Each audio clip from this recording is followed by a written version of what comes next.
to help some people maybe understand and see how I developed to scuba dive, very cold water, West Hill Lake, Connecticut, all year round. Sometimes you have to chop through the ice, sometimes you don't. But the water, regardless at this time of year, it's December 11th, is very cold. The water in the lake is probably 50 degrees from top to bottom. It's about 45. I would assume the top is now 50. Eventually, it may be lower. Eventually, the top is gonna obviously get about to 31 when it freezes up, and will stay that way until spring. The bottom remains about 45 pretty much all year round. Bottom's about 60 feet deep, but where I'll be going today is probably 30, maybe 40 feet. Check out a few spots. So how I set myself up, I can set up at the lake, do all this work at the lake, but it's cold, it's wet, it's sort of messy. So I like to do it all here, very much like if I'm going to a completely separate dive site. I have a spot at the lake where I can, change and take a shower and whatnot, but it's still easier to set it up all here. And this way I set up the night before, keep it in the basement. It stays nice and warm, and will stay that way even when I bring it out in the cold. It takes a while to get cold and cool down too much. The warmer you keep everything, the better it is for preventing any possible free flows. Although all my gear is extreme cold weather gear. And I can show you that setup in a bit. But how I end up doing it, first I set that up. But my basic setup for my equipment, the bottom bag, the mesh bag, is a gear bag. Has all the gear that I need in terms of gear that I actually put on my harness on myself at the dock. Second back up is for my dry suit diving dry bag. Then it's my dry suit diving wet bag, and then it's extra gear. I don't really bring that unless I think I may need some gear for other people. But essentially, I'll bring 1, 2, 3 bags, unless I prepare the night before. Then I leave that bag home, and I just bring my dry suit dry bag, my gear bag, and my unit. Now what's in those, I went through a lot of time trying to organize them the best way, and I put it all down on some sheets. So my dry suit dry bag has the undergarments, the dry suit. I have a couple ice harnesses and creepers. Then I also have extra neck wrist seals, pee catheters, talc bag, body warmers, and a tarp to step on. The black bag on top of that one right there, one that looks empty right now. Typically I keep my fins, dry gloves, green bag, and have dry gloves, liners for my dry gloves. My Halcyon harness, the harness itself goes in there, and the regulator bags, the main bag and the pony, the main regulator and the pony regulator. That's why I call it wet, because it's pretty much all the wet gear for my dry suit system. So, but when I set up beforehand, like I did did last night, the harness, the regulators, everything set up, even the from the equipment bag, my lights, my primary light and my backup light are also set up. So what I end up doing is, when I prep the night before, obviously the harness is out of here. Most everything is out of here except the fins and the and my dry suit gloves. So I end up putting those in my equipment bag. This way, the only thing, like I said, the only thing I need to bring on a day like today is the equipment bag, which I need at the dock, my gear I need in order to get dressed and dry, and the unit. Now for this unit, how I set it up for cold water diving. Okay, so this unit, how I set this up for cold water diving. I dive solo. I don't want any screw ups. I don't want anything where something comes apart, something comes off, especially in cold water. So I have a steel 100. This way I can minimize the weight I need to carry, because I'm already carrying a ton of weight because I have so much fluff on me to stay warm. Then I have my pony bottle. These are atomic straps to hold on the pony bottle. They make it so it's pretty much impossible to come off, or close to it. A lot of other pony systems I used, at times I come out of the water, they look partially off, partially loose. They're not the strongest. Wouldn't be a big deal for, you know, just a typical dive in regular water, but cold water solo diving, you want absolutely nothing to go wrong, or you want to minimize any problems. So that's why this is rock solid attachment. For the regulators, Apex MTXR. For the primary, this is my second stage secondary, my second stage primary, again MTXR. This is hooked up with a 90-degree bend, and that's about a 40-inch hose, I believe, on that. So it can be used to donate quite easily, but it's not a 6-foot wraparound hose. Now for the pony bottle, there it is in yellow. This attaches to my right side. I put a buckle on the right side where this attaches to, and on the bolt snap, you can just tear that right off if you need to. All right. So that's completely separate air system. Like I said, on the primary first stage, I have, like I said, the secondary second stage, or your octo, and then the main. So that's that. I have that. Now on this side over here, this goes, first one up front goes right over top to my inflator. Right behind it goes, I have it right there, so when I put it on, I can easily grab this. This is for my dry suit inflator. So when I put on the harness, I can easily grab this. I slip it under my arm, hook it up to my dry suit inflator. And then last, on this side, I dive with a Perdex, and there's the transmitter for the Perdex. I also have a transmitter for my pony.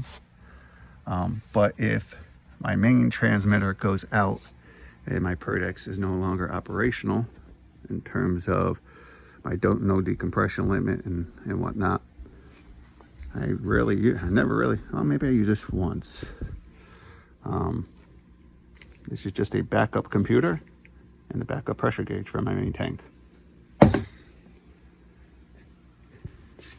Steel plate, the plate, and I have the weight back here as well that goes on the plate, which makes 11 pounds without adding any weight in these pockets.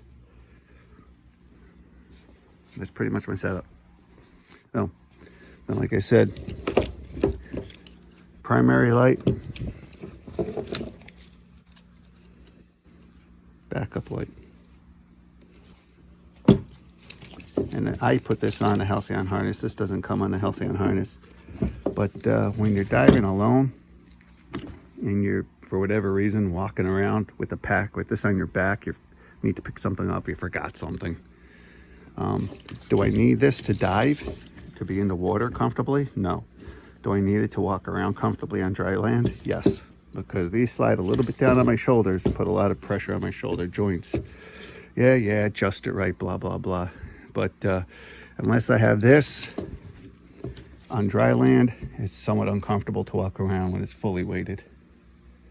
So next we'll be out at the lake. Okay, everything's in the truck.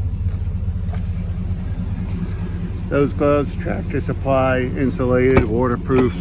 Easiest gloves I find. I'm like $3. All right, maybe 6. I think it was more 3. Okay, now the dry suit dry bag, the gear bag, scuba unit. The weights that go in the pockets I leave out just so it's easier to carry. There are the weights. In case there's snow on the ground, haven't been up there for a while, I'm not sure if it's snow or if it's just ground. So moving things around, one or the other. Use the wheelbarrow if it's ground, the sled if it's snow. Could use the sled on the ground, but it's hard to drag, a little hard. In case there's water, if there's ice, I'm not gonna need that. At the lake, doesn't look like there's any ice. I didn't really expect any, but I brought the axe just in case. Oh, there may be a light coat. Well, anyway, dry bag. Yeah, there's no snow, but it's a little slick. It's frosted. It's 28 degrees, but that's just to get down to the cottage, and then I have the cart to get the heavier gear, the wet gear, down to the dock. I may throw a tarp over that. All right. That's it. Okay. So it's like 28 degrees out. There's obviously some ice around. The water's not frozen, so we don't have to axe through anything. Sort of nice if I were a little patch so I could go under the ice and show you a little bit of pseudo under the ice, but there are no patches of ice yet. But it's obviously cold. Everything's set up. Fins, the unit, the weights I put in the unit. Mask, GoPro, reel, buoy, fins. Extra weights in case my buoyancy's off. It's a sort of a new setup, so my buoyancy should be all right, but in case. New setup is I'm using a CF200X as opposed to my Fusion Bullet and different undergarments, so I think I'm going to need a little more weight because I also got fourth element undergarments in there. A little warmer, I'm keeping myself. All right, now let's get dressed and get in. Okay, undergarments almost on. What I have here is a few extra pieces in case it gets really cold. But for this water, I got what I have on should be good enough for ice. Okay, this is the Arctic top. And how do I flip this around? I guess I got to start it flipped around. Well, let me do it this way. See if you can see. This is the exotherm top, and under it I have a J2. This is exotherm pants, under it the J2. These are all fourth element. Arctic bottom, and then the Arctic top. So it's basically, if you look at fourth element stuff, it's J2, exotherm, Arctic. And that should be enough for, and then I have the Arctic socks as well. And that should be enough for any cold water. But this is something new that came out. It's called the Technical, and it's a vest. So if it gets real cold for whatever reason, it actually, when you put this on, the way I have it, it actually compresses everything down. So it keeps me warm and gets rid of a little bit of the puffiness. So I like that as well. And then the rock boots, but almost dressed. All right.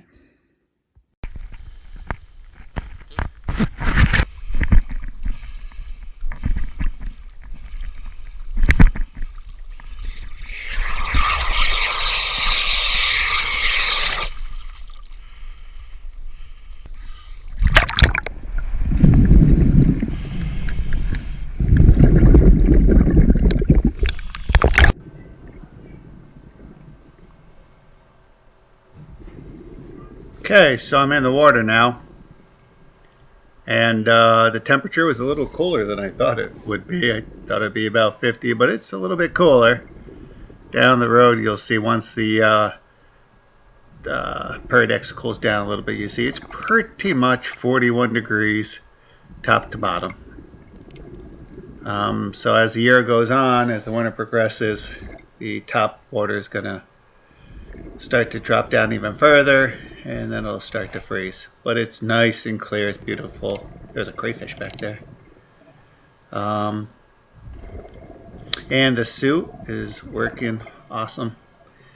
You know, sometimes dry suits you could always count on, you know, some issues, the cuffs, the neck, a little bit of leakage here or there, which is normal for me.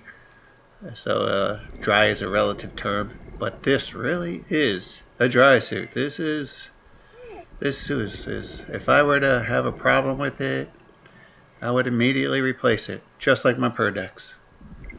Two pieces of equipment that I would immediately replace the same piece of equipment if I lost it. That's how impressed and happy I am with this suit.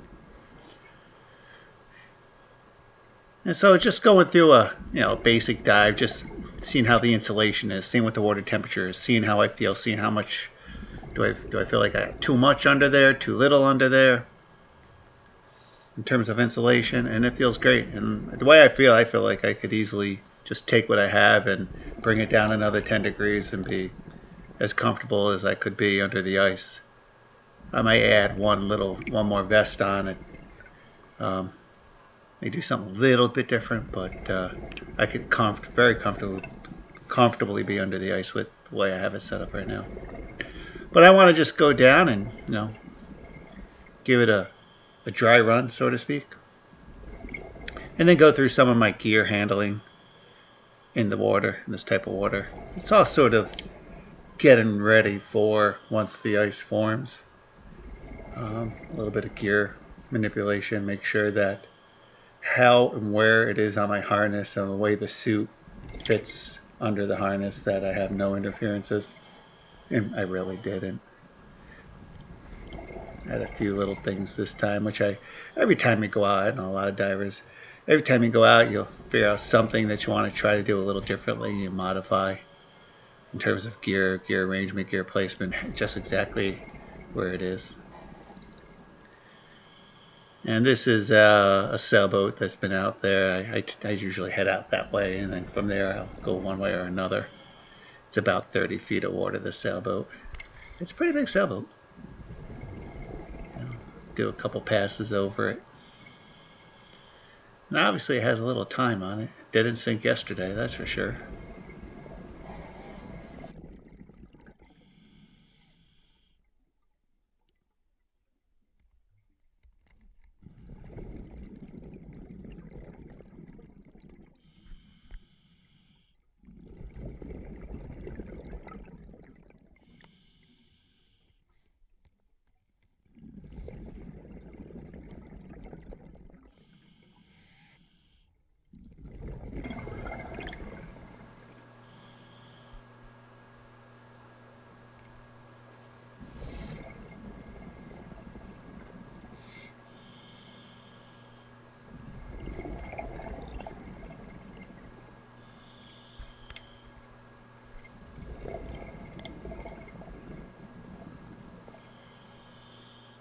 I think it was there, 23 feet, 43 degrees.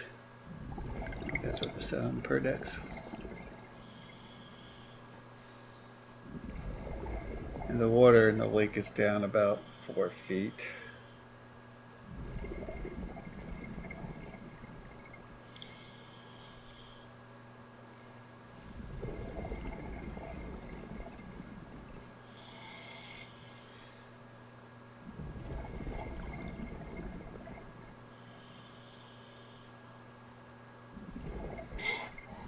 Now, over the years, past few years, I heard a number of people sort of complain about digital compasses and using them. But that Perdex, the compass on the Perdex it's an excellent compass. I use it all the time.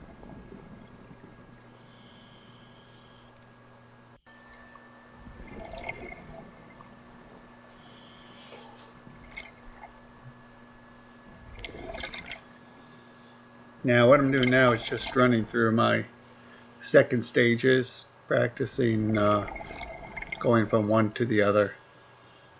So obviously I took out my primary second stage, and what I did was I put in my secondary second stage, or the other one on the necklace, the octo, and I just switched back to my primary. And then I'm going to be checking my alternate air source second stage, taking that out. Now a lot of times when you switch alternators, practice switching alternators, hey, you may have a reason where you want to do it like this, but it's also important to practice how you really, if it's out of air, if you're practicing for an out of air situation, you practice realistically. That means you practice with an empty set of lungs, not a full set of lungs, which, you know, some people may say, well, that's a little dangerous, and it may be. I mean, but not really, not if you're prepared for it. You're in a good environment without any other distractions. Essentially, you breathe out, take out your regulator, and you tolerate being out of air. And then you think your way through it, you switch the regulator, and then you purge, because you can't blow out, you have no air in your lung. You purge, and then you breathe in. The few out of air issues I have had over time, you quickly realize the correct way to practice for an out of air emergency. Now here I'm just going through. You can see those are the things you look for. Those little hang-ups, those little tie-ups. Maybe you want to do things differently. You see the tags on the soft wrist mount. Without those tags and those gloves, it's impossible to operate that soft wrist mount. So these are the things I look for time in and time out. I'll adjust them and try them again. If it's better, great. If it's good enough, awesome. If it's not, I'll modify it again until you can do this underwater pretty smoothly and effectively. So those tags stay out of the way, the Velcro works, turn on your light. You can adjust everything, not have one end of a tag slip out of the buckle and then try to establish that tag through the buckle with those big gloves in 40-degree water. It ain't gonna happen. So things like that over the time I worked out. Now you see we're at 42 and did I say 32 or 38? Now, it didn't really, I mean, typically at this depth, it can be dark in this lake, especially during the summer if it's silty and rainy a little bit. That bottom silts up really bad. But, you know, getting down pretty far down without needing a light. But I wanted to go through the mechanics of putting it on and seeing how everything functions with this glove system I have. And it's all worked good. It works great. Now that's a big blue 3500 light. And so far I really like it. I had a solo light for a while, and it's good. The solo light's good. But when things get a little more difficult, especially at the bottom of this lake, like I said, it can get cold and you could get silted out so quickly that sometimes the only way you have to see anything is you're right up against the bottom within inches and you're sort of reflecting the light off of the bottom. And you can see a little bit that way because there's so much silt down there. Not just stark, it's silt. And if you pull on anything, you're completely silted out.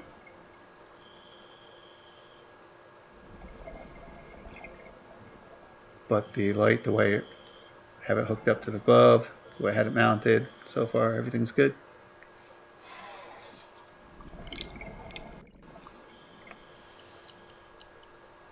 Now here is what at one time was a real nightmare for me. I think we're about 42 feet of water here. And it's pretty clear, which is good. But another time of year, 42 feet of water, it's dark and silty, and it's easy to put that right over your tank valves. And then you're tied down. And then you find out you're tied down, and everything turns into that cloud just below the screen there.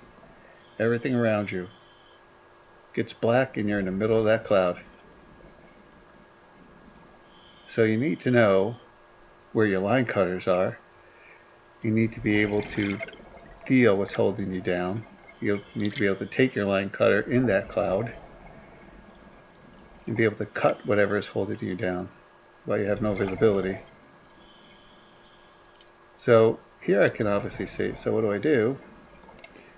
Take my line cutter, and sometimes I roll it up, stick it under a rock if I see something like that. But you know, at this point where we are, this depth, there's just not many rocks in this lake once you get beyond 40 feet. Some places are, but this place there wasn't. It's just more 1.5 feet of silt everywhere. I didn't have any good bag I wanted to put it in or fiddle with that, so I just took the line cutter and pretty much took it in 1 foot segments until there was nothing left. Prevent myself from getting tangled in the future. Or anyone else.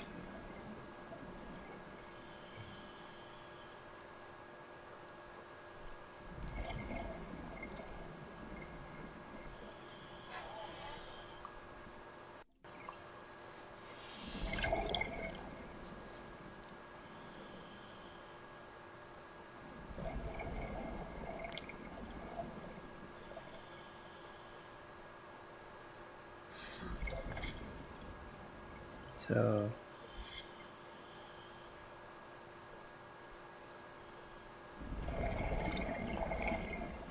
41 feet, 42 degrees. And then I sort of clip out some of the other parts in between here, and I'm ahead of my way out. So accessing the line cutter worked well. The way I had the tabs on the line cutter, the tabs on the light worked well. The way the light fit around the gloves worked well. The gloves themselves worked well. They didn't leak. The suit worked well. Felt warm enough. So usually dives don't go this well. Usually you have a number of things, but number of issues to address. But no, I think that might have been an unfortunate pigeon.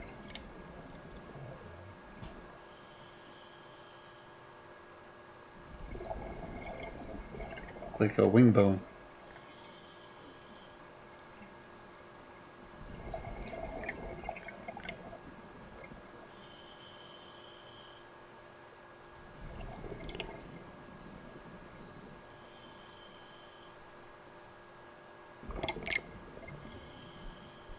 Again, just working my way out.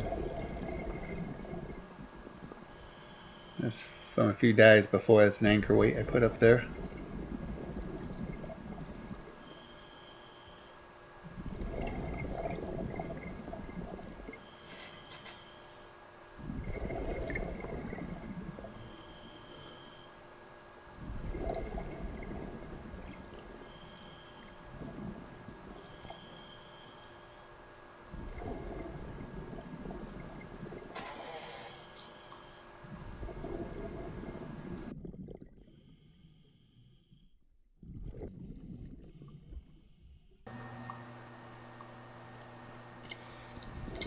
I'm almost out now, so everything in the dive, that's my line I set up from before, leads the way out. So basically when you're navigating back across that particular depth, I always run into the line and makes it a little easier to head out to the dock. And everything worked great. Suit, undergarments, light, gloves. So I was very happy with this dive. And after, once I get back up on the in the house, I'll explain to you and show you how suit comes apart, how I look underneath with the undergarments. And that was a day scuba diving in some pretty cold water. Down the road, I'd like to do an under the ice video. It's going to take a little more effort to get all set up for that though.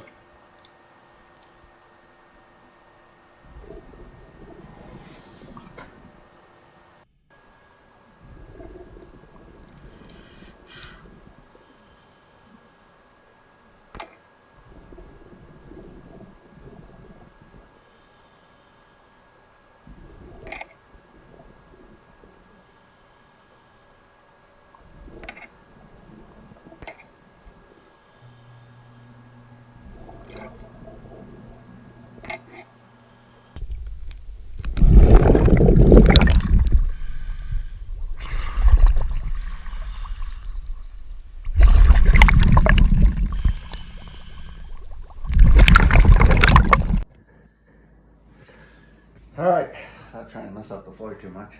DUI CF200, just got back in. 42 degrees, you can see in the video. It was pretty much 42 to 45 degrees, right down to 42 feet. And went out, took a trip, suit worked great. A couple things, maybe I could add a few more pounds of weight. It was a little tough buoyancy, especially towards the end when the tank gets lighter. Not too bad though, but I could use a few more pounds of weight. Definitely in salt water, I need more weight.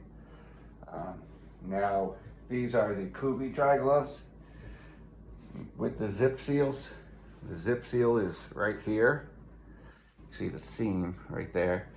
The Kubi dry glove attaches to the latex zip seal. This still seals off my wrist. That's a piece of tube that I use. I know they give a lot of thin, tiny tubes. This is actually fuel tubing for RC planes.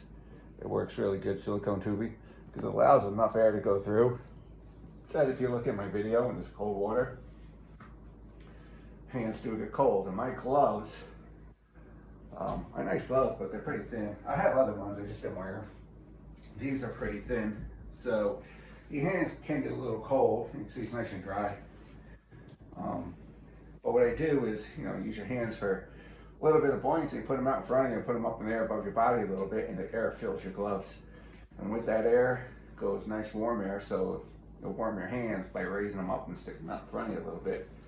Use them for a little bit of buoyancy control too. So that's why I like those thick tubes. Yeah, if it leaked, more water would go in, but I would pop off the glove and pull out the tube. and then obviously get out. They're not too hard to come off. I do have a tool to remove it. There we go. See, that pops right off. Yeah. There's two. There. The Perdex. For most of my diving, I use the Perdex. I really like this.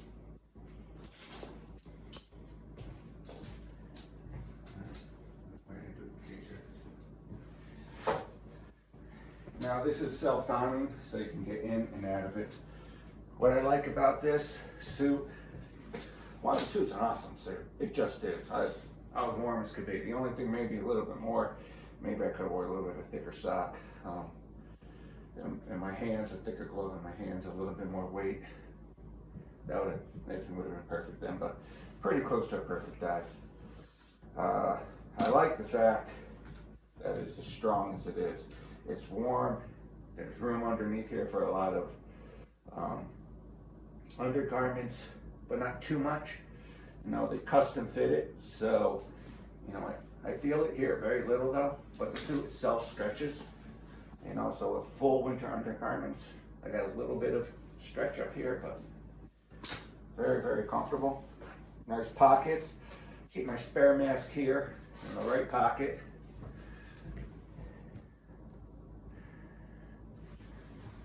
Spare mask in the right pocket, you lose your mask, you know, 40 feet in 42-degree water, your face hurts.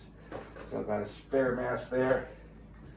Over here, got a spare knife. And what I like about this is, you know, it has nice cords here, and I just clipped off this guy here. So even underwater, I don't really have to take it off. And because if you're in a nightmare of a tangle, it's easy to drop a knife and it's gone. This way it's there. This is a nice knife. I like this. This is the H1 Spyderco. That, I don't care if a barge is towing another barge. You got line that thick, this will chop through it.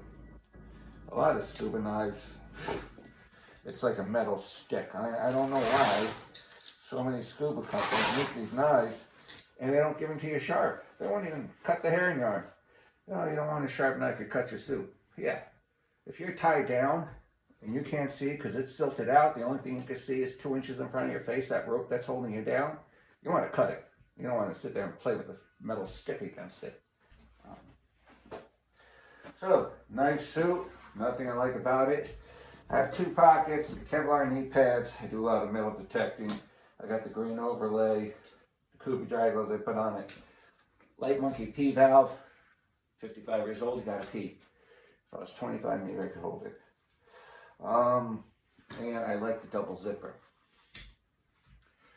You know, one time I got tangled up pretty bad, and the only thing I thought about afterwards with single zipper suits, if all I had was this zipper, that rope getting tagged around here a little bit and me moving and then cracking it open, you're gonna get all that water inside your suit and it's gonna be cold. So I like a double zipper, 1 to protect the under zipper, the real zipper, and 2 to prevent that real zipper from getting tagged open.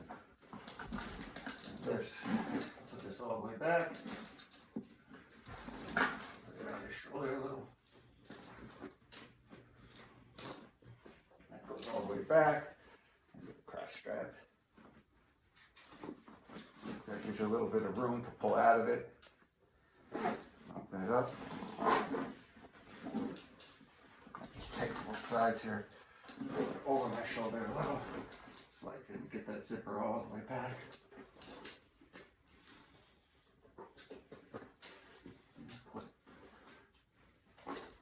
Now it's okay. Take the head off.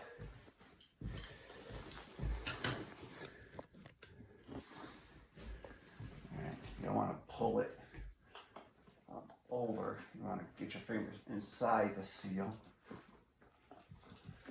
Stretch the seal from side to side a little. And wiggle your head in. Bring it up over. Pull this guy out. Now the rest is a little bit like a straight jacket. too much with that. First right arm, then left arm. So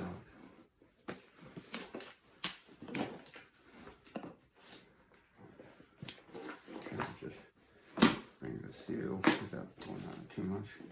Good thing about not having fingernails is a lot less likely to nip the seal. That's it. You got the extra room to pull it up and over your shoulder. I'm just sit there and flip that right up. Grab it with the other arm. There. Got it.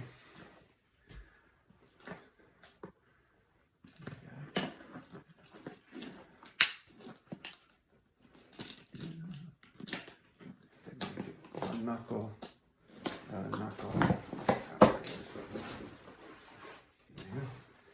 I got a P valve attached, so I'm not going to show you that.